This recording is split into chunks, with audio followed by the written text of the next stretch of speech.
Hello students, कैसे हैं आप लोग। आशा करता हूँ काफ़ी अच्छे होंगे।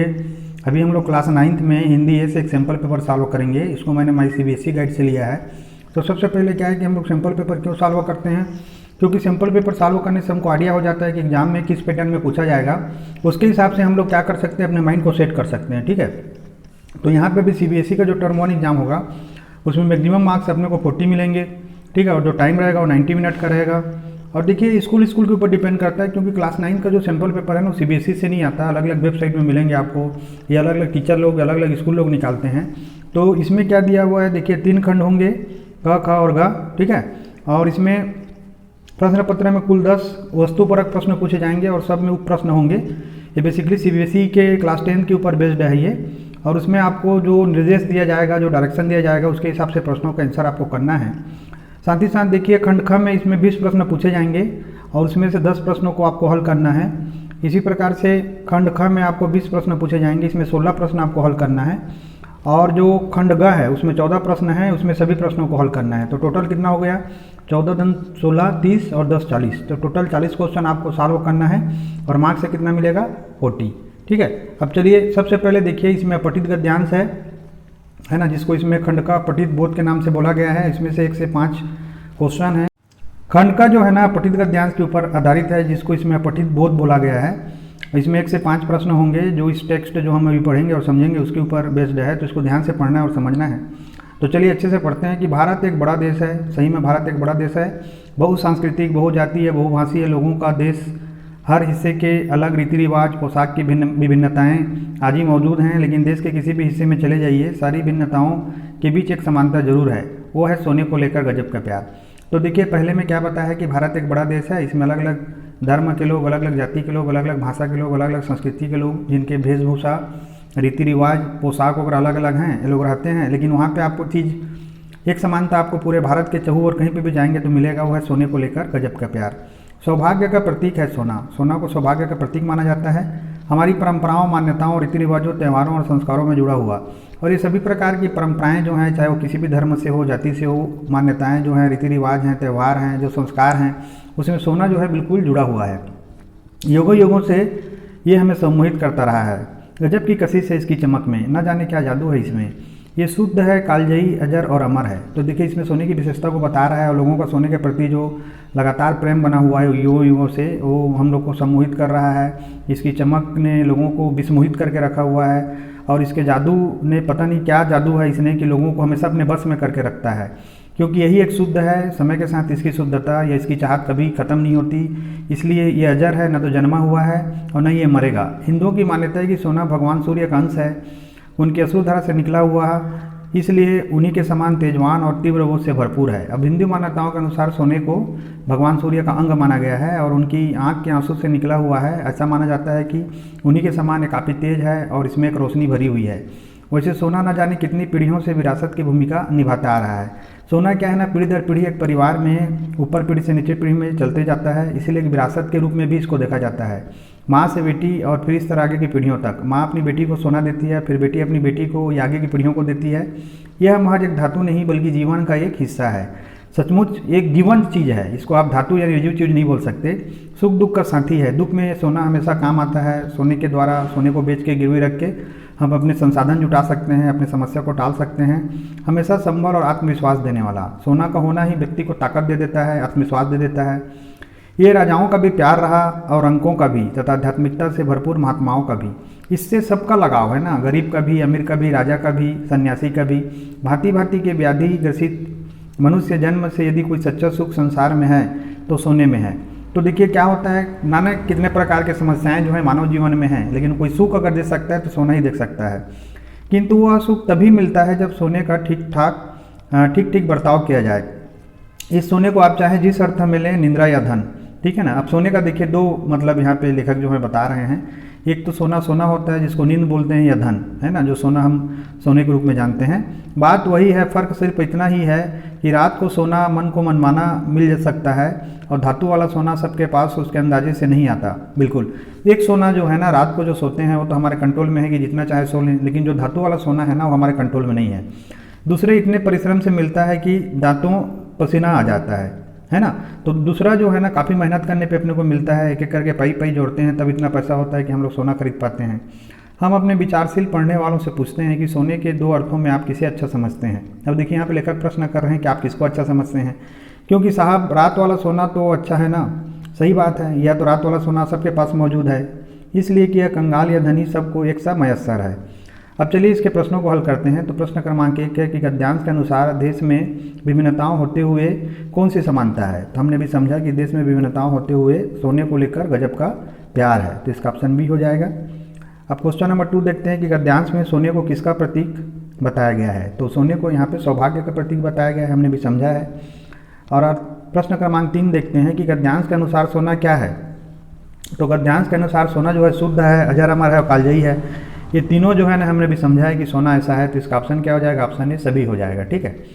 अब प्रश्न क्रमांक 4 पढ़ते हैं। तो 4 बोलता है कि सोने के प्रति हिंदुओं की क्या मान्यता है। तो सोने के प्रति हिंदुओं की मान्यता है कि सोना जो है ना सूर्य भगवान का आंसू है, सूर्य भगवान का अंग है, अभी हमने समझा है, तो इसका ऑप्शन डी हो जाएगा। अब प्रश्न क्रमांक 5 देखिए कि गद्यांश के अनुसार सोना महज एक धातु नहीं बल्कि क्या है। सोना एक धातु नहीं है, ये तो हमेशा आत्मविश्वास देने वाला, संबल देने वाला है, सुख दुख का साथी है, जीवन का एक हिस्सा है। तो इसमें भी क्या हो जाएगा, ऑप्शन सी सभी हो जाएगा। ठीक। अब अपठित गद्यांश के आगे वाले प्रश्न में 6 से 10 नंबर के प्रश्नों को हमको सॉल्व करना है, इसको ध्यान से पढ़ना है। चलिए पढ़ते हैं और समझते हैं। ऑनलाइन शिक्षा एक ऐसा माध्यम है जिसके द्वारा शिक्षक घर बैठे इंटरनेट के माध्यम से देश के किसी भी कोने से विद्यार्थियों को पढ़ा सकते हैं। सही है। आजकल लॉकडाउन और कोरोना में हमने देखा है कि ऑनलाइन शिक्षा के द्वारा ही जो शिक्षक और विद्यार्थी आपस में जोड़ के कहीं से भी किसी प्रकार से पढ़ सकते थे। इसके अंतर्गत शिक्षक और विद्यार्थी उपयुक्त समय का चुनाव कर इंटरनेट के द्वारा एक दूसरे से जुड़ जाते हैं। ये भी सही है कि इसमें जरूरी नहीं कि जो कक्षाओं का समय हम स्कूलों में देखते हैं वही कक्षाएं इसमें भी हो, ऑनलाइन क्लासेस में हो। इसमें जो भी समय दोनों को उचित लगता है एक दूसरे की सुविधानुसार इंटरनेट के द्वारा जुड़ सकते हैं। स्काइप, जूम, व्हाट्सएप आदि विभिन्न माध्यमों को अपनाकर शिक्षक विद्यार्थी को सरलता से शिक्षा प्रदान कर सकते हैं। बिल्कुल कई प्रकार के आजकल ऐप आ चुके हैं, जिसमें स्काइप है, जूम है, व्हाट्सएप है, टीचमिंट है और बहुत प्रकार के ऐप हैं, जिसके द्वारा जो शिक्षक है ना वो विद्यार्थियों से हर प्रकार की शिक्षा को अच्छे से उसको समझा सकते हैं, एक्सप्लेन कर सकते हैं। कुछ समय पहले तक तो ऑनलाइन शिक्षा उच्च शिक्षा ग्रहण करने वाले विद्यार्थियों तक ही सीमित थी, परंतु वर्तमान में कोरोना महामारी के कारण लॉकडाउन के अंतर्गत सभी विद्यालय, महाविद्यालय आदि शिक्षण संस्थान बंद होने पर प्राथमिक शिक्षा ग्रहण करने वाले विद्यार्थी भी ऑनलाइन शिक्षा के माध्यम से ही शिक्षा ग्रहण करने लगे। बिल्कुल पहले क्या होता था, बड़े बड़े जो महाविद्यालय होते थे, आईआईटी होते थे, या विदेशों में जो एमआईटी वगैरह होता था, उन्हीं में क्या होता था कि जो उच्च शिक्षा है वो ऑनलाइन के द्वारा बच्चों को दिया जाता था। लेकिन कोरोना महामारी ने, लॉकडाउन ने लोगों का घर से निकलना बंद हो गया, स्कूल कॉलेज सब बंद हो गए, छोटे छोटे स्कूल भी बंद हो गए जिसमें प्राइमरी एजुकेशन होता था। तो वहाँ के भी जो स्टूडेंट हैं, जो विद्यार्थी हैं, उनको भी ऑनलाइन शिक्षा के माध्यम से शिक्षा मिलने लगा। विद्यार्थियों की शिक्षा को निर्बाध रूप से बनाए रखने के लिए अधिकांश शिक्षण संस्थानों द्वारा ऑनलाइन शिक्षण को प्रोत्साहन दिया गया। बिल्कुल, ताकि लॉकडाउन में जब स्कूल बंद था, कॉलेज बंद था, है ना, प्राइमरी एजुकेशन भी बंद था, तो बच्चों का जो शिक्षा है वो कंटिन्यू चलता रहे, इसके लिए सभी जो शिक्षण संस्थान थे उन्होंने ऑनलाइन शिक्षा को काफ़ी ज़्यादा प्रोत्साहित किया। ठीक है। ऑनलाइन शिक्षा के अंतर्गत विभिन्न ऐप जैसे जूम, गूगल शीट की सहायता से वीडियो कॉन्फ्रेंसिंग करके शिक्षक एक साथ कई विद्यार्थियों को घर बैठे शिक्षा प्रदान कर रहे हैं।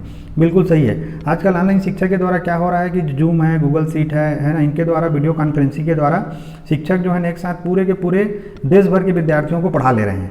इसके माध्यम से विद्यार्थी विषय को भली भांति समझ रहे हैं, और यदि किसी विषय से संबंधित उसमें उन्हें कोई समस्या होती है तो शिक्षक तुरंत उस समस्या का समाधान कर देते हैं। बिल्कुल, इसमें क्या होता है, चूँकि ऑडियोविजुअल मोड है तो शिक्षक जो है उन चीज़ों को भी विद्यार्थी को दिखा सकता है जो ब्लैक बोर्ड पर नहीं दिखा पाता है, क्योंकि उसके पास इसमें बिल्कुल डिजिटल टेक्नोलॉजी उसके साथ में रहता है। और स्टूडेंट को अगर कोई प्रॉब्लम हो रहा है तो शिक्षक जो है तुरंत उसके कन्फ्यूजन को दूर कर सकता है। साथ ही विभिन्न विषयों से संबंधित शैक्षिक सामग्री जैसे वर्कशीट, नोट्स आदि उपलब्ध कराकर विद्यार्थियों की जिज्ञासाओं को शांत किया जा रहा है, जिससे विद्यार्थी अपनी शिक्षा को निरंतर जारी रख सकते हैं। बिल्कुल, इसमें कोई जो शैक्षिक सामग्री है जैसे कि वर्कशीट है, नोट्स है, इसको आप ऑनलाइन पीडीएफ के थ्रू भेज सकते हैं, जिससे विद्यार्थी उसको पढ़ के जो भी उसके अंदर में क्यूरोसिटी है, जिज्ञासा है, उसको सॉल्व कर सकते हैं और अपने एजुकेशन की कंटिन्यूटी को बना सकते हैं। अतः ऑनलाइन शिक्षा सुविधाजनक है। बिल्कुल सही है, ऑनलाइन शिक्षा काफ़ी ज़्यादा सुविधाजनक है। इससे समय की बचत होती है तथा विद्यार्थी की एकाग्रता क्षमता में वृद्धि होती है। बिल्कुल, कि विद्यार्थी को पहले क्या होता था, शिक्षक के पास जाना पड़ता था, आने जाने में समय व्यर्थ जाता था, दुर्घटना की संभावना रहती थी। लेकिन अब क्या हो रहा है कि विद्यार्थी जो है उस समय को अपने पढ़ाई में लगा पा रहा है। ऑनलाइन शिक्षा के लिए कंप्यूटर, लैपटॉप और स्मार्टफोन की उपलब्धता आवश्यक है, लेकिन इसका ड्रॉबैक क्या है कि इसमें आपको कंप्यूटर चाहिए, तो लैपटॉप चाहिए, टैबलेट चाहिए, या कम से कम एक स्मार्टफोन चाहिए। इसमें से किसी भी माध्यम से छात्र ऑनलाइन शिक्षा ग्रहण कर सकते हैं। बिल्कुल, इन माध्यमों में जो भी डिजिटल टेक्नोलॉजी से जुड़े हुए माध्यम हैं उनके द्वारा ही छात्र जो है ऑनलाइन शिक्षा को ग्रहण कर सकते हैं। अधिकांश लोग सीमित आय वाले हैं, हमारे देश में गरीब लोग बहुत ज़्यादा हैं जिनकी आय काफ़ी ज़्यादा सीमित है, उनके लिए महंगे स्मार्टफोन खरीदना आसान नहीं है। बिल्कुल सही है कि महंगे स्मार्टफोन को खरीदना जो है उनके लिए संभव नहीं हो पा रहा है। इसके साथ ही सभी जगह इंटरनेट की गुणवत्ता अच्छी न होने के कारण ऑनलाइन शिक्षा बाधित होती है। बिल्कुल, अगर गांव देहात में चले जाएंगे, यहाँ तक कि शहरों में भी कई जगह इंटरनेट का नेटवर्क अच्छा नहीं आता है, जिससे ऑनलाइन शिक्षा जो है काफ़ी ज़्यादा बाधित होती है, काफ़ी ज़्यादा उसमें नेटवर्क संबंधी प्रॉब्लम आता है। शिक्षा ग्रहण करने वाले विद्यार्थियों को अधिक समय तक फ़ोन देखना पड़ता है। दूसरा जो ड्रॉबैक है कि 6 घंटा 7 घंटा 8 घंटा बच्चे जो है ना वो या तो टैबलेट को देख रहा है या लैपटॉप को देख रहा है या फ़ोन को देख रहा है, जिसके कारण उसको कई प्रकार की शारीरिक समस्याएं जैसे आंखों में दर्द है, दिमाग में दर्द है, माइग्रेन है ना, और बैठे रहने के कारण मोटापा हुआ, ओबेसिटी हुआ, डाइजेशन प्रॉब्लम हुआ, और साथ ही साथ जो एक इंटरेक्शन होता है उसके अभाव में क्या होता है कि मानसिक विकास भी उसका रुका हुआ है। अतः ऑनलाइन शिक्षा के सीमित और संतुलित उपयोग पर ही बल देना जरूरी है। बिल्कुल, ऑनलाइन शिक्षा का मतलब ये नहीं है कि आप पूरा शारीरिक जो मेल मिलाप है या जो टीचर के साथ इंटरेक्शन होता है वो खत्म हो जाए या खेल कूद और बाकी चीज़ों को हम बंद कर दें। अब क्वेश्चन देखते हैं। तो क्वेश्चन नंबर 6 है इसमें कि शिक्षक घर बैठे किस माध्यम से देश के किसी भी कोने से विद्यार्थियों को पढ़ा सकते हैं।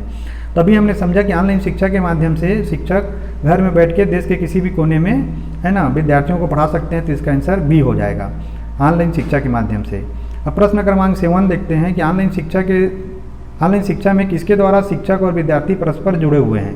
तभी हमने समझा कि इंटरनेट के द्वारा, चाहे इंटरनेट के द्वारा आप ऐप से जुड़िए या आप लैपटॉप से जुड़िए या गूगल से जुड़िए, तो इसका आंसर क्या हो जाएगा, आंसर भी इंटरनेट हो जाएगा। प्रश्न क्रमांक 8 देखते हैं कि कुछ समय पहले ऑनलाइन शिक्षा किनके लिए थी। तो कुछ समय पहले ऑनलाइन शिक्षा जो है अभी हमने समझा कि उच्च शिक्षा ग्रहण करने वाले विद्यार्थियों के लिए ही थी। तो इसका ऑप्शन बी हो जाएगा। अब क्वेश्चन नंबर हम लोग 9 देखते हैं कि वर्तमान में किसके कारण सभी शैक्षणिक संस्थाएं बंद हो गए। तो वर्तमान में कोरोना महामारी के कारण लॉकडाउन जो लगा उसके कारण सभी शैक्षणिक संस्थाएं बंद हो गए। तो इसका ऑप्शन ए सही हो जाएगा। अब क्वेश्चन नंबर हम लोग 10 देखते हैं कि ऑनलाइन शिक्षा के कारण किसका भय बना रहता है। तो ऑनलाइन शिक्षा के कारण अभी हमने समझा कि मानसिक विकास अवरुद्ध हो सकता है, आंखों में दर्द होने लगता है, दिमाग में दर्द होने लगता है। तो ये तीनों ऑप्शन इसके सही हैं, इसीलिए इसका ऑप्शन डी सही हो जाएगा। अब देखिए क्वेश्चन नंबर जो 11 से 15 है ना वो अपठित पद्यांश पे आधारित है, मतलब पोयम पे आधारित है। इसको हम लोग अच्छे से पढ़ते हैं और इसके मीनिंग को समझते हैं और आंसर करेंगे। तो ये बोलता है कि बहुत दिनों के बाद अब की मैंने जी भर देखी पकी सुनहली फसलों की मुस्कान। बहुत दिनों के बाद, तो देखिए इसमें साफ साफ हमको पता चल रहा है कि लेखक जो है गांव गए हुए हैं और गांव में जो फसल हुआ है और एकदम सुनहरा जो फसल है उसको देखकर उनके मन में काफ़ी ज़्यादा उत्तेजना आ चुका है, काफ़ी ज़्यादा उत्साह आ चुका है। इसी के ऊपर ये पद्यांश है। तो लेखक यहाँ पे बोल रहे हैं कि बहुत दिन बाद उन्होंने जी भर के देखा जो फसल पका हुआ है उसकी मुस्कान को, है ना। तो इस प्रकार का मानवीकरण है देखिए फसल का यहाँ पे। अब की मैं जी भर सुन पाया धान कुटती किशोरियों की कोकिल कंठी तान। बहुत दिनों के बाद अब ये जब गांव जाते हैं तो गांव में क्या होता है, जो लड़कियां होती हैं वो धान को कुटती हैं, धान से चावल निकालती हैं। तो उसको ये कल्पना कर रहे हैं कि कोयल जो होता है, कोयल की जो कंठ की जो तान होती है या कोयल की जो बोली होती है कू कू, उससे कंपेरिजन कर रहे हैं किसका, धान कुटती हुई लड़कियों का। ठीक है, उसको ये जी भर के सुन पाए हुए हैं बहुत दिनों के बाद, क्योंकि वो गाँव गए हुए हैं। अब की मैंने जी भर सूंघे मौल सिरी की ढेर ढेर से ताजे टटके फूल। बहुत दिनों के बाद अब ये बोल रहे हैं कि जो मौल सिरे के ढेर ढेर ताजे टटके जो टूटे हुए फूल है ना उनको उन्होंने बहुत दिनों के बाद सूंघा हुआ है। ठीक है, तो इसको ये समझिए कि बहुत सारे अच्छे अच्छे फूल थे जिनको इन्होंने बहुत दिनों के बाद सूंघा है। बहुत दिनों के बाद अब की मैं जी भर छू पाया अपनी गंवई पगडंडी की चंदन वर्णी धूल। अब देखिए अब धरती माता के ऊपर इन्होंने इसको लिखा है कि बहुत दिनों के बाद जब गांव जाते हैं तो गांव में जो पगडंडी माने छोटा हुआ रास्ता होता है उसके धूल को चंदन के समान बोल रहे हैं कि उस चंदन के समाल को ये बहुत दिन बाद छू पाए हैं। बहुत दिनों के बाद अब की मैं जी भर भोगे रूपगंध सबसे स्पर्श सब सांस साथ इस भू पर। बहुत दिनों के बाद अब फिर बोल रहे हैं कि जो लोगों से इनका बातचीत हो रहा है उसको इन्होंने बोला है कि जो शब्दों का गंध है ना, उसको इन्होंने बहुत दिनों बाद इस ज़मीन पे सूंघा या महसूस किया है। अब चलिए प्रश्न देखते हैं। तो प्रश्न क्रमांक 11 है इसमें कि काव्यांश में बहुत दिनों के बाद कवि का क्या तात्पर्य है। तो सीधी सी बात है कि ये बहुत दिनों के बाद जो है ना कवि अपने गाँव में आए हुए हैं। तो इसका ऑप्शन क्या हो जाएगा, पहला बोलता है कि कवि बहुत दिनों के बाद अपने गाँव आया है, बिल्कुल यही होगा, है ना। कवि बहुत दिनों के बाद अपने शहर आया है, ये तो नहीं होगा। साथ ही साथ कवि बहुत दिनों के बाद खेतों में आया है, ये भी नहीं होगा। और कवि बहुत दिनों के बाद नदी किनारे आया है, ये भी नहीं होगा। अब क्वेश्चन नंबर इसका हम लोग 12 देखते हैं। धान कुर्ती किशोरियों की तान को कवि ने कैसे बताया है? तो ये कौवे के समान सुरीली बताया, अभी हमने समझा कोकिल के समान या कोयल के समान सुरीली बताया हुआ है ना। तो शायद मैं कौवा बोला तो उसके लिए सॉरी है, तो कोयल के समान सुरीली बताया है उन्होंने, तो इसका ऑप्शन डी हो जाएगा। अब प्रश्न क्रमांक 13 देखते हैं कि काव्यांश के अनुसार कवि किसके सौंदर्य का वर्णन कर रहे हैं? तो काव्यांश के अनुसार कवि जो है यहाँ पे हमने जो समझा है, इसमें गांव की जो प्राकृतिक सुंदरता होती है ना, उसके विभिन्न रूपों का वर्णन कर रहे हैं, तो इसका ऑप्शन ए सही हो जाएगा। अब क्वेश्चन नंबर 14 देखते हैं। तो क्वेश्चन नंबर जो 14 है कि कवि ने कई दिनों के बाद किसके फूल जी भर सूंघे हैं? तो अभी हमने पढ़ा है कि मौलसिरी के फूलों को उन्होंने जी भर के सूंघा है, तो इसका ऑप्शन ए सही हो जाएगा। और जिसका आखिरी क्वेश्चन है बच्चों, वो है कि कवि ने अपने गांव की पगडंडी की धूल को किसके समान बताया है? तो उन्होंने चंदन के रंग वाली इसको बताया है, चंदन वर्णी के समान बताया है, तो इसका ऑप्शन डी हो जाएगा। अब प्रश्न क्रमांक 16 से 20 भी अपठित पद्यांश के ऊपर आधारित है। अपठित पद्यांश के ऊपर आधारित जो है ना दूसरा प्रश्न है, इसको अच्छे से पढ़ते हैं और समझते हैं। तो सांस चलती है तुझे चलना पड़ेगा ही मुसाफिर। अब देखिए जो सांस चलती है तुझे, क्योंकि सांस अगर लगातार चल रही है तो आदमी को आगे बढ़ते ही रहना पड़ेगा जीवन में, कभी उसको रुकना नहीं है। मतलब ये एक प्रकार का उत्साह देने वाला और निराशा में आशा देने वाला पद्यांश है। चल रहा है तारकों का दल गगन में गीत गाता, और जो ताराओं का जो तारे होते हैं आसमान में ना, उनका भी जो दल है वो गीत गाते हुए चल रहा है। चल रहा आकाश भी है शून्य में भ्रमता भरमाता, और आकाश जो है ना आसमान भी है वो भी चलते रहता है इस अनंत आकाश में, अनंत अंतरिक्ष में है ना, घूमते घूमते हुए।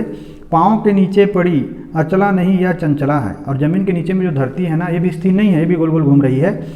एक कण भी एक क्षण भी इस थल एक थल पर टिक न जा पाता।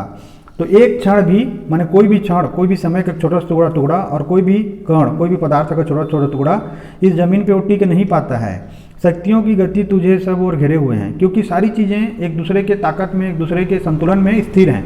तो इसको कभी मानवीकरण कर रहे हैं कि बोल रहे हैं कि जो शक्तियाँ हैं जो दुनिया को घुमा रही हैं, उन्होंने तुमको भी घेर के रखा हुआ है। स्थान से अपने तुझे टलना पड़ेगा ही मुसाफिर।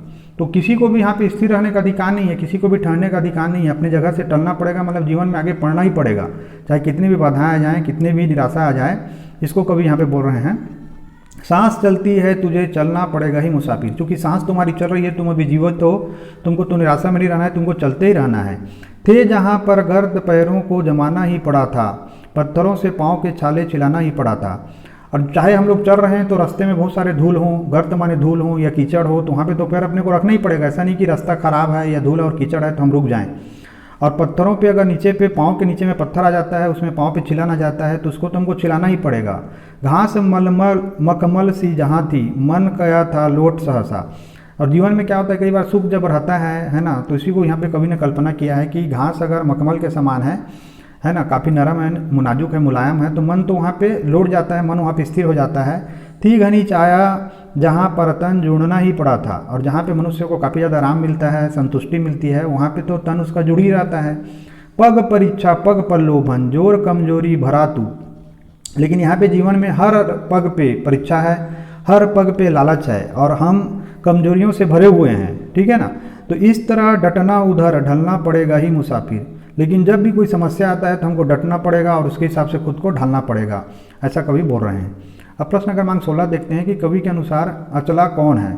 तो कवि के अनुसार जो है ना अचला है धरती, ठीक है, अभी हमने समझा है, तो इसका ऑप्शन भी सही हो जाएगा।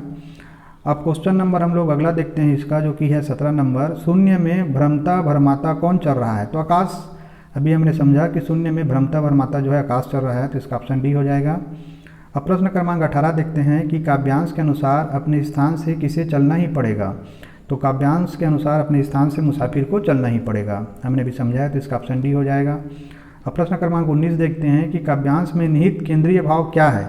तो काव्यांश में निहित केंद्रीय भाव यही है कि मनुष्य को अपने कर्म को सदैव करते रहना चाहिए, है ना। लेकिन ये जो है ना कर्म तो करते ही रहना चाहिए, लेकिन ऐसा कर्म नहीं करना चाहिए जो कि स्थिर हो, है ना। एक जगह स्थिरता के साथ कर्म को नहीं करते रहना है अपने को, बल्कि ये बोल रहे हैं कवि कि हमको निरंतर गतिशील ही रहना है, कहीं पे टिक के नहीं रहना है, क्योंकि दुनिया ही गतिशील है।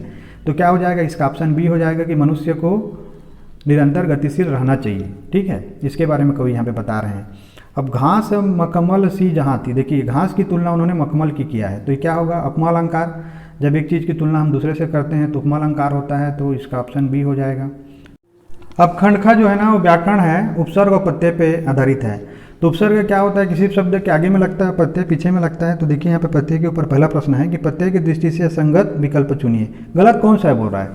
तो पहला देखते हैं विशिष्ट धन या, तो ये विशिष्ट या होता है, ये तो सही है। दूसरा देखिए निपुण धन या, ये नैपुण्य नहीं होता है ना, ये दूसरा वाला गलत है। ईश्वर धन या ईश्वर, ये तो सही है। और तीसरा चौथा वाला देखते हैं भगनी धन या भागनीय, ये भी सही है। ठीक है, तो इसका ऑप्शन बी हो जाएगा जो गलत है। उसके बाद प्रश्न क्रमांक 22 देखते हैं। तो 22 में बोलता है यायावरी शब्द में मूल शब्द और प्रत्यय को अलग कीजिए। तो देखिए यायावरी में क्या है, यायावर धनी है ना, उसको यावरी बोलते हैं, यायावर धन ई, याद रखिएगा इसको, ये इसका विच्छेद है। ठीक है, तो कौन सा ऑप्शन हो जाएगा, ऑप्शन डी हो जाएगा। अब इसमें क्वेश्चन नंबर हम लोग 23 देखते हैं कि निम्न में से भिन्न प्रत्यय, अलग प्रत्यय कौन सा है, इसको बताना है। तो देखते हैं इसको। तो राजकीय, ठीक है, तो राजकीय में देखिए राजधन कीय, जिसने राज किया, ये होता है राजकीय। और बाकी में देखते हैं हम लोग, तो बाकी में क्या क्या है देखिए, राष्ट्रीय, ठीक है, इसमें ई या प्रत्यय है, शासकीय में भी या प्रत्यय है, और जातीय में भी या प्रत्यय है। तो जो कीय प्रत्यय है ना वो राजकीय में है, तो इसीलिए जो है ऑप्शन ए इसका भिन्न प्रत्यय हो जाएगा। ठीक है, अब क्वेश्चन नंबर 24 देखते हैं कि पराकाष्ठा शब्द में उपसर्ग और मूल शब्द अलग कीजिए। तो देखिए पराकाष्ठा, ठीक है, तो ये पराधन काष्ठा होता है, इसका विच्छेद जो होता है पराधन काष्ठा, याद रखिएगा, इससे बनता है पराकाष्ठा। परधन काष्ठा नहीं होता, कंफ्यूज मत होइएगा। और न तो पराधन काष्ठ होता है ना, और न ही परधन काष्ठा होता है, तो क्या होगा, पराधन काष्ठा। तो इसका ऑप्शन सी सही हो जाएगा। ठीक है, अब क्वेश्चन नंबर हम लोग 25 देखते हैं। तो मानसिकता शब्द में मूल शब्द और प्रत्यय अलग कीजिए। तो देखिए मानसिक है ना, एक शब्द क्या है, मानसिक, आपको मालूम होगा। बाकी देखिए यहाँ पे जो मन है, मन धनिकता तो होता ही नहीं है, तो गलत हो गया। दूसरा जो है मानस धनिकता भी नहीं होता, है भी नहीं होगा। और मान धन सिकता तो बिल्कुल गलत है ना, तो मानसिक धनता, मानसिकता होगा इसका। ठीक है, तो इसका क्या हो जाएगा, ऑप्शन बी हो जाएगा। अब इसके खंड ख में आ चुके हैं, जिसमें व्याकरण है, और व्याकरण में समास से संबंधित प्रश्न है। तो प्रश्न क्रमांक 26 बोल रहा है कि देवासुर में कौन सा समास है। तो देखिए देवासुर को समझने के लिए ये एक्चुअल में हमको ये समझना पड़ेगा कि इसका मतलब क्या होता है। तो देवता और असुर है ना, इसमें क्या हो जाता है, देवता और असुर, जैसे राम और श्याम, सीता, गीता, ये सब इसी प्रकार के समास में आता है, जिसमें दोनों पदों का प्रधानता होता है। तो इसको बोलते हैं हम लोग द्वंद्व समास। ठीक है, याद रखिएगा, द्वंद्व समास में ये सब आता है, देवता और असुर, राम और श्याम, सीता और गीता, इस टाइप के जो शब्द हैं। उसके बाद क्वेश्चन नंबर 27 बोलता है कि जिस समास का पूर्व पद पहला पद प्रधान हो। तो याद रखिएगा, पहला पद प्रधान होता है अव्ययी भाव समास में, और दूसरा पद प्रधान होता है तत्पुरुष समास में। तो इसका उत्तर डी हो जाएगा, अव्ययी भाव समास। ठीक है, उसके बाद क्वेश्चन नंबर 28 देखते हैं कि सुपुरुष में कौन सा समास है। तो देखिए सुपुरुष को अगर हम लोग बोलेंगे तो सुधन पुरुष है ना, तो इसमें एक विशेषण है और एक विशेष्य है। ठीक है, सु जो है विशेषण है, और पुरुष जिसकी विशेषता बताया जा रहा है वो विशेष्य है ना। साथ ही साथ इसमें उपमान और उपमेय का भी एक संबंध होता है। तो इसके कुछ एग्जाम्पल मैं बता रहा हूँ ताकि इसको पहचानने में ईजी हो जाए आपको। जैसे महापुरुष, चंद्रमुखी, महात्मा, नीलकमल, पुरुषोत्तम, पीताम्बर, ये सब जो है ना कर्मधारय समास में आता है। तो इसका उत्तर क्या हो जाएगा, उत्तर बी कर्मधारय समास हो जाएगा। फिर अगला देखते हैं मल्ल युद्ध शब्द में कौन सा शब्द है, कौन सा समास है। तो देखिए मल्ल और युद्ध, तो मल्ल माने होता है कुश्ती है ना, जो आपस में गुत्थम गुत्थी होता है, और युद्ध माने होता है लड़ना। तो इसमें भी देखिए क्या है, एक विशेषण है और एक विशेष्य है। तो इसमें भी कौन सा समास हो जाएगा, अभी हमने समझा है।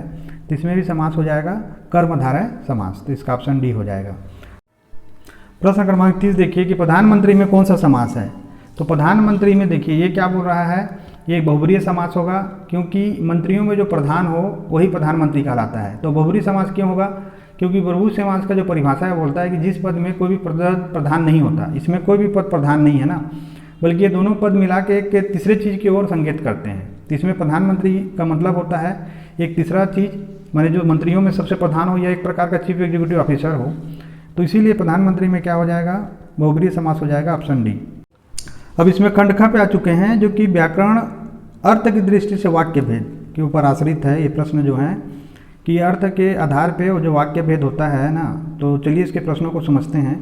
तो प्रश्न क्रमांक 31 बोलता है कि अर्थ की दृष्टि से वाक्य भेद बताइए। वह पढ़ाई में इतना अधिक कमज़ोर नहीं है। देखिए यहाँ पे नहीं शब्द का प्रयोग हो गया, तो जहाँ पे भी नहीं का प्रयोग हो जाएगा तुरंत आपको पहचान लेना है कि वहाँ पे निषेधवाचक वाक्य होगा। तो इसका ऑप्शन डी हो जाएगा, निषेधवाचक वाक्य। निषेध माने नहीं, ना, इस प्रकार के शब्दों का उपयोग होता है। तो अब हम लोग 32 नंबर प्रश्न देखते हैं कि अर्थ की दृष्टि से वाक्य भेद बताइए कि फसल को पानी मिलेगा तो उपज अच्छी होगी।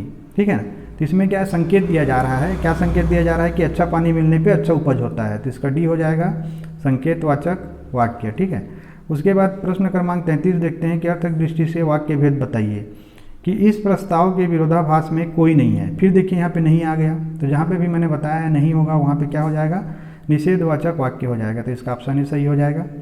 अब प्रश्न क्रमांक हम लोग 34 देखते हैं कि अर्थ की दृष्टि से वाक्य भेद बताइए। अरे भारत को स्वर्ण पदक, अरे भारत ने स्वर्ण पदक जीत लिया। ठीक है, यहाँ पे देखिए अरे का उपयोग हो गया और अरे के बाद में जो ये चिन्ह है विस्मयादि बोधक का है ना, ये वाला चिन्ह, तो ये वाला चिन्ह जहाँ पे भी आएगा वहाँ पे की प्रकार का जो वाक्य भेद हो जाएगा वो होगा विस्मयादि बोधक। तो ऑप्शन डी हो जाएगा इसका। अब प्रश्न क्रमांक 35 देखते हैं कि अर्थ की दृष्टि से वाक्य भेद बताइए। हो सकता है वह समय पर ना आ सके। ठीक है, तो देखिए इसमें साफ साफ पता चल रहा है संदेह का कि वो समय पर ना आ सके या हो सकता है। तो इसका ऑप्शन क्या हो जाएगा, ऑप्शन सी हो जाएगा, संदेहवाचक।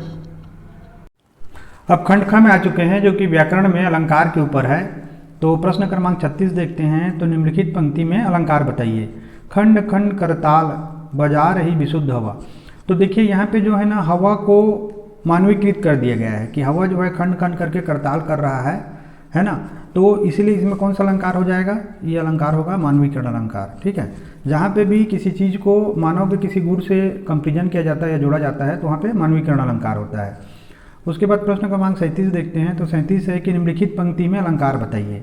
कालिंदी कुल कदम की डारिन। तो यहाँ पे देखिए क 3 बार है ना पुनरावृत्ति हुआ है, क जो है 3 बार आया है। तो क अगर 3 बार आया है तो यहाँ पे कौन सा अलंकार होता है, जब एक जो व्यंजन वर्ण है उसका बार बार पुनरावृत्ति होता है तो अनुप्रास अलंकार होता है। तो इसका आंसर क्या हो जाएगा, आंसर भी अनुप्रास अलंकार हो जाएगा। ठीक है, अब प्रश्न क्रमांक हम लोग 38 देखते हैं। तो निम्नलिखित पंक्ति में अलंकार बताइए। मैं तो चंद्र खिलौने ले हूँ। ठीक है, तो यहाँ पे देखिए चंद्रमा को खिलौना के साथ कंपेरिजन किया गया है ना। तो इसमें क्या होता है कि जब किसी चीज़ का हम कंपेरिजन करते हैं तो वहाँ पे रूपक अलंकार आ जाता है। ठीक है, तो इसका ऑप्शन ही सही हो जाएगा। फिर क्वेश्चन नंबर 39 देखते हैं कि कोई विशिष्ट शब्द जब एक से अधिक अर्थ व्यक्त करे, मतलब इसका मतलब है चिपका हुआ, जब किसी एक शब्द में कई अर्थ चिपके रहते हैं।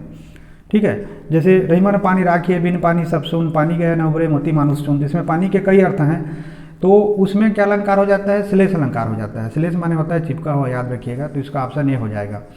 अब क्वेश्चन नंबर 40 देखते हैं। तो क्वेश्चन नंबर 40 है कि निम्नलिखित पंक्ति में अलंकार बताइए कि गर्व करऊ रघुनंदन जिन मन माहा देखऊ आपन मूर्ति सिय के चाहा। ठीक है, तो यहाँ पे देखिए क्या है, ये प्रतीप अलंकार है। प्रतीप अलंकार में उपमेय को उपमान के रूप में और उपमान को उपमेय के रूप में प्रदर्शित किया जाता है। इसमें उपमेय राम है और उपमान जो है ना वो सिया के छाए हैं। मतलब इसमें ऐसे बताया गया है कि राम को सिया के छाए या सीता माता की छाए के रूप में बताया गया है। माने दोनों में इंटरचेंजेबिलिटी आ जाता है। तो वहाँ पे माने उपमेय उपमान बन जाता है और उपमान जो है उपमेय हो जाता है। तो वहाँ पे क्या अलंकार होता है, प्रतीप अलंकार होता है। तो इसका ऑप्शन ये सही हो जाएगा। अब खंडगा जो है ना वो पाठ्य पुस्तक के ऊपर आधारित है और इसमें जो है 41 से 45 नंबर के जो 41 से 45 नंबर के जो क्वेश्चन है ना वो इसी के ऊपर बेस्ड हैं। तो चलिए इसको अच्छे से पढ़ते हैं, समझते हैं और प्रश्नों को हम लोग हल करते हैं। तो देखिए क्या बोलता है कि झूरी की स्त्री ने बैलों को द्वार पर देखा तो जल उठी। तो देखिए झूरी की जो पत्नी होती हैं जब वो बैलों को द्वार पर देखती है ना तो उनके अंदर में जलन की भावना आ जाती है। बोली कैसे नमक हराम बैल हैं कि एक दिन वहाँ काम न किया भाग खड़े हुए। और उन्होंने उनको गाली देते हुए बोला कि ये लोग नमक हराम हैं, किसी काम के लायक नहीं है, एक दिन भी वहाँ से काम नहीं किया और भाग के आ गए। झूरी अपने बैलों पर यह आक्षेप न सुन सका और झूरी को यह जो आरोप था अपने बैलों पे, अपने प्यारे बैलों पे बहुत बुरा लगा। उन्होंने कहा कि नमक हराम क्यों है, चारा दाना न दिया होगा। बोला कि वो लोग नमक हराम नहीं है, मेहनती हैं और वहाँ पे ढंग से इनको खाना पीना नहीं मिला होगा तो क्या करते, इसीलिए लोग वापस आ गए हैं। लेकिन उनकी जो पत्नी थी उन्होंने रोक देते हुए कहा कि स्त्री ने रोक के साथ कहा बस तुम ही तो बैलों को खिलाना जानते हो और तो सभी पानी पिला पिला कर रखते हैं। तो उन्होंने ताना मारते हुए क्या बोला कि तुम ही तो एक ऐसे हो जो बैलों को खिलाते हो, बाकी लोग तो खाली पानी पानी पिलाते हैं, कुछ खिलाते पिलाते नहीं है। झूरी ने चिढ़ाया, लेकिन झूरी भी अब डटे हुए थे। उन्होंने चिढ़ा कर बोला कि चारा मिलता तो क्यों भागते, अगर उनको सही ढंग से खाना पीना चारा वारा प्यार मोहब्बत मिलता तो क्यों भागते। स्त्री चिढ़ी और स्त्री चिढ़ कर फिर बोली भागे इसलिए कि वे लोग तुम जैसे बुद्धुओं की तरह बैलों को सहलाते नहीं। अब देखिए यहाँ पे बैलों के प्रति जो झूरी का प्रेम था उसको ताना मारते हुए बोल रही है कि लोग इसलिए भाग रहे होंगे क्योंकि वो लोग जो है ना इस तरह से बैलों को प्यार नहीं करते हैं, है ना, तुम मूर्ख हो, ऐसा करके उनको बोल रही है। खिलाते हैं तो रगड़ कर जोतते भी हैं, बोल रही है कि जो लोग खिलाते हैं ना उससे तगड़ा काम भी लेते हैं। ये दोनों ठहरे कामचोर। अभी बोल रही है कि लोग कामचोर हैं, किसी काम के लायक नहीं है, भाग निकले, इसलिए भाग निकले। अब देखूँ कहाँ से खली और चोकर मिलता है। अब बोल रही है कि इनको खली और चोकर कहाँ से मिलता है वो देखना चाहती हैं। सूखे भूसे के सिवा कुछ न दूंगी, खाएं चाहे मरें। और उन्होंने ठान लिया है झूरी की पत्नी जी ने कि सूखे भूसे के अलावा उनको कुछ नहीं देंगी, या तो चाहे खाएं या भूख से मरें। ठीक है, तो समझ में आ गया पूरा का पूरा जो ये पाठ्य पुस्तक से लिया गया जो पद्यांश है वो गद्यांश है वो।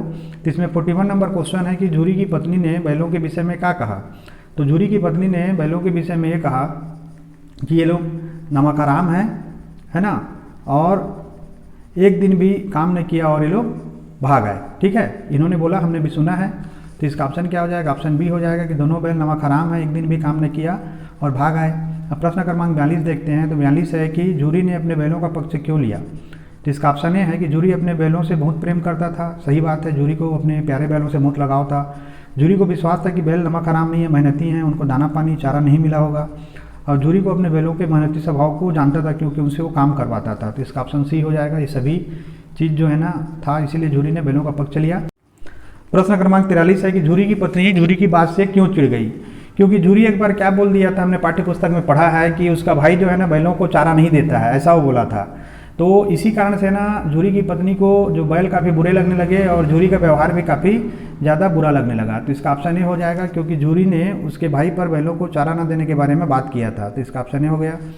अब प्रश्न क्रमांक 44 है कि झूरी की पत्नी के अनुसार बैल कैसे थे। तो झूरी की पत्नी के अनुसार बैल जो है नमक हराम और कामचोर थे, है ना, अभी हमने समझा। तो इसका ऑप्शन बी हो जाएगा। प्रश्न क्रमांक 45 है कि झूरी की पत्नी के अनुसार झूरी बैलों के साथ कैसा व्यवहार करता था। तो झूरी की पत्नी के अनुसार झूरी जो है ना बैलों के साथ अच्छा व्यवहार करता था, है ना, उनसे प्यार करता था, सहलाता था और अच्छे से खिलाता था। तो इसका क्या हो जाएगा, ऑप्शन ए हो जाएगा कि झूरी बैलों को अच्छे से खिलाता था, प्यार से सहलाता था और उसके साथ तो बुरा व्यवहार तो करता ही नहीं था। तो ये तीनों जो है ना ऑप्शन बुरे व्यवहार से जुड़े हुए हैं, इसलिए नहीं होंगे। अब प्रश्न क्रमांक हम लोग 40 देखते हैं कि थोटला, चीटे, थुकिया, टीडी आदि शब्द किस प्रकार के हैं। तो देखिए जो शब्द है ना ये आंचलिक शब्द हैं जो कि अलग अलग अंचलों में अलग अलग चीज़ों को व्यक्त करने के लिए प्रयोग किए जाते हैं, याद रखिएगा इसको। तो इसका ऑप्शन डी हो जाएगा। थोटला, चीटे, थुकिया और टिड्री जो है ना आंचलिक शब्द होते हैं। अब प्रश्न क्रमांक 47 देखते हैं कि लहासा की ओर पाठ के संदर्भ में पहले और दूसरी बार लेखक किस वेश में तिब्बत यात्रा पर गए थे। तो ये भिखमंगे और भद्र वेश में तिब्बत यात्रा पर गए थे, इसको ध्यान रखना है हम लोगों को, है ना, पहली और दूसरी बार में। तो इसका ऑप्शन ये हो जाएगा, भिखमंगे और भद्र वेश में। अब ये पाठ्य पुस्तक से पद्यांश के ऊपर आधारित प्रश्न है, प्रश्न क्रमांक 48 से 52 तक, है ना, इसको पढ़ते हैं और समझते हैं। काबा फिर काशी भया। देखिए काबा मतलब जो मुस्लिम लोगों का पवित्र स्थान है काबा, जो कि सऊदी अरेबिया में है, उसको यहाँ पे कबीर जी बोल रहे हैं कि वो काशी बन गया है। और राम ही भया रहीम, और राम जी जो है ना रहीम बन गए हैं। मोट चून भया मैदा, और जो मोटा आकार का जो चून है वो मैदा हो गया है ना। बैठी कबीरा जी, जब कबीर जी बैठ जाते हैं या कबीर जी की बातें जब समझ में आने लगती हैं तो धार्मिक भेदभाव मिट जाता है, इसका उद्देश्य यही है। अब प्रश्न क्रमांक 48 देखते हैं 48 की पद्यांश के अनुसार काबा काशी किसके लिए समान होते हैं। तो पद्यांश के अनुसार काबा काशी ज्ञानी लोगों के लिए समान होते हैं, उनमें कोई धार्मिक भेदभाव नहीं होता। तो इसका ऑप्शन बी हो जाएगा, ज्ञानी लोगों के लिए। फिर 49 नंबर क्वेश्चन देखते हैं कि राम रहीम कैसे हो गए। तो राम रहीम जो है ना उनके बीच में जो भेदभाव था वो खत्म हो गया, और भेदभाव खत्म होने के कारण दोनों में धार्मिक भेदभाव समाप्त होते ही राम रहीम एक हो गए। ठीक है, तो इसका ऑप्शन सी हो जाएगा। इसमें कन्फ्यूज मत होइएगा क्योंकि ऑप्शन में कुछ अलग ढंग से दिया हुआ है। इसमें लिखना था कि राम रहीम एक हो गए, एक कैसे हो गए, तो उसका उत्तर होता है कि धार्मिक भेदभाव के समाप्त होते ही राम रहीम एक हो गए। अगर भेदभाव होगा तो नहीं होंगे, और धार्मिक भावना आहत होने पे भी नहीं होंगे। अगला देखते हैं कि मूठ चूना मैदा भया से क्या भाव है। तो इसका उत्तर क्या हो जाएगा, देखिए कि आटा और मैदा जो है ना एक ही गेहूं से बनता है, उसी प्रकार राम और रहीम भी ईश्वर के ही दो रूप हैं। हाँ, कबीर जी का कहना है कि जो आटा और मैदा है ना, मोट चून माने आटा, और मैदा कब पैदा होता है, जब गेहूं के छिलके को अलग करके हम लोग जब उसको पीसते हैं तो मैदा बनता है। तो इसी को यहाँ पे कबीर जी बोल रहे हैं कि आटा और मैदा एक ही चीज़ गेहूं से बनता है, उसी तरह राम और रहीम भी ईश्वर के ही दो रूप हैं। तो इसका ऑप्शन ये सही हो जाएगा। अब प्रश्न क्रमांक 51 देखते हैं कि प्रस्तुत साखी से कबीर का क्या उद्देश्य है। तो इसमें उनका एकमात्र उद्देश्य है कि सांप्रदायिक एकता जो है वो बना रहे, किसी प्रकार का धार्मिक लड़ाई झगड़ा मत हो और सब लोग ये समझे कि हम सब ईश्वर के ही संतान हैं। तो इसका ऑप्शन ही सही हो जाएगा 51 का। 52 नंबर प्रश्न है कि यहाँ जिम शब्द का क्या अर्थ है। यहाँ जिम शब्द का अर्थ है खाना, ठीक है, तो इसका उत्तर खाना हो जाएगा, ऑप्शन बी। और प्रश्न क्रमांक 53 है कि जेब टटोलना का अर्थ है। तो जेब टटोलना का अर्थ है आत्मालोचन करना, खुद के अंदर में झांकना। इसका अर्थ उधार चुकाना, पैसा देना और गायब होना, पैसों का गायब होना नहीं है, तो इसका ऑप्शन ए हो जाएगा। 54 नंबर देखते हैं कि सवैये के आधार पर बताइए कि कृष्ण का स्वांग रचने के बाद भी गोपी किस भाव के कारण बांसुरी को अपने अधर पर रखना नहीं चाहती। तो ये ईर्ष्या भाव के कारण है, क्योंकि गोपियाँ जो है ना बांसुरी से ईर्ष्या करती हैं कि बांसुरी हर समय कृष्ण के होठों पर रहती है, और गोपी का मानना है कि इसी बांसुरी के कारण जो है ना कृष्ण उनके पास में नहीं आते। तो इसका ऑप्शन सी सही हो जाएगा, ईर्ष्या भाव के कारण।